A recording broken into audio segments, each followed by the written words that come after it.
আজকে আপনারা জানতে চলেছেন জেসিকা ও তার ডলফিনের রহস্যময় কাহিনী। Welcome to my YouTube channel Arif official BD. চলুন বেশি কথা না বাড়িয়ে শুরু করি আজকের এই অবিশ্বাস্য ভিডিওটি। জেসিকা মাত্র 12 বছর বয়সী এক মেয়ে। গ্রীষ্মকালীন ছুটিতে গিয়েছিল সমুদ্র পাড়ের এক দ্বীপে। হঠাৎ একদিন সে দেখতে পেল একটি ডলফিন আহত অবস্থায় পড়ে আছে সৈকতে। সবাই দূর থেকে তাকিয়েছিল, কিন্তু জেসিকা এগিয়ে যায়, ডলফিনটিকে পানি দেয়, সাহস দেয়। সেই থেকে শুরু হয় অকল্পনীয় বন্ধুত্বের।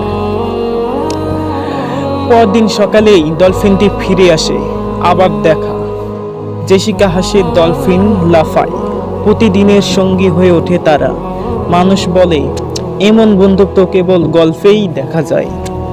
জেসিকা আর তার ডলফিন মুহূর্তেই ভাইরাল হয়ে পড়ে। তাদের ডাকা হয় দেশের সবচেয়ে বড় অ্যাকোয়াটিক শোতে।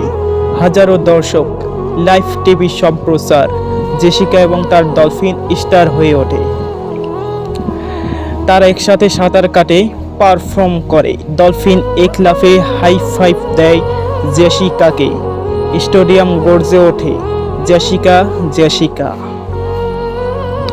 কিন্তু একদিন কিছু অদ্ভুত হতে শুরু করে। ডলফিনটির চোখে দেখা যায় অজানা কিছু।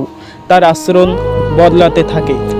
জেসিকা বুঝতে পারে কিছু একটা ঠিকঠাক নেই। সেই দিন শো এর মাঝে সবাই তাকিয়েছিল তাদের বিখ্যাত লাফ দেওয়ার স্টান্ট দেখতে। জেসিকা পানিতে নামলো, ডলফিন তার দিকেই এগিয়ে এলো।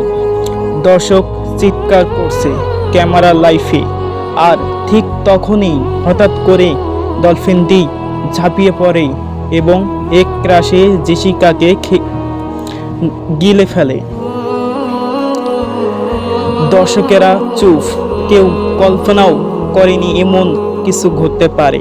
কিছু বিজ্ঞানী বলেন এটা ছিল হরমোনাল ইমব্যালেন্স, কেউ বলে প্যাথোজেনিক স্টেজ, কিন্তু অনেকেই বিশ্বাস করে এটা ছিল ভালোবাসার দুঃখজনক ভুল ব্যাখ্যা। বন্ধুত্ব এটা এক অভূতপূর্ব শক্তি যা ভাষা ছাড়াও গড়ে উঠতে পারে, কিন্তু কখনো কখনো সেই বন্ধুত্বই রূপ নিতে পারে ভুল বোঝাবুঝি কিংবা এক ভয়ঙ্কর পরিণতিতে। তাই মনে রাখুন, বন্ধুত্ব অনেক শক্তিশালী, কিন্তু তা ভয়ঙ্কর হতে পারে। আপনার যদি এই গল্পটি ভালো লাগে থাকে তাহলে ভিডিওটি লাইক দিন, চ্যানেলটি সাবস্ক্রাইব করুন আর কমেন্টে জানিয়ে দিন আপনি বন্ধুত্ব নিয়ে এমন আরও গল্প শুনতে চান কি না।